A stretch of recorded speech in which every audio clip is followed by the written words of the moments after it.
पुण्यातील हांडेवाडी परिसरात असलेल्या एका वेअर हाऊस सेंटरमध्ये काल अज्ञातांनी जाळपोळ केलेली आहे. मी सध्या हांडेवाडीच्या वेअर हाऊस सेंटरमध्ये आहे आणि आपण माझ्या पाठीमागे तुम्ही बघू शकता की वेअर हाऊस सेंटरमधल्या काही खुर्च्या इतर वस्तू ज्या आहेत त्या सगळ्या खुर्च्या आणि वस्तू या ठिकाणी अज्ञातांनी जाळलेली आहेत. दहशत माजवण्यासाठी हा सगळा प्रकार केल्याचं या ठिकाणचे नागरिक सांगत आहेत. या सगळ्या विषय बोलण्यासाठी सतीश बिनावत या वेअर हाऊस सेंटरचे मालक आपल्या समोर आहेत. सतीशजी, काय सांगाल? तुमच्या वेअर हाऊसची या ठिकाणी जाळपोळ झालेली आहे, कोणी केले? काही कल्पना नाही आहे त्यासाठी. ते कधी आले कधी काय नाही ते. आणि हे वेअरहाऊसमध्ये आमचे ते चेअर होते. चेअरवर ते सगळे ते लेझरचे होते, सगळे ते लेझरचे चेअर वगैरे होते.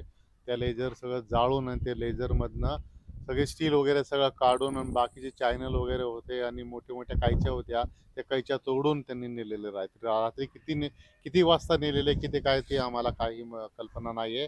आत्ता आम्ही पत्रकार साहेब सगळे जाऊन आम्ही चेक केलं सगळं. CCTV आहे, 2-3 आहे बाजूला. आमचे मित्रांचेच आहे, त्यांच्याकडनं आम्ही सगळं चेक केलं, पण त्याच्यावरून आम्हाला काय दिसलं नाही, काही नाही.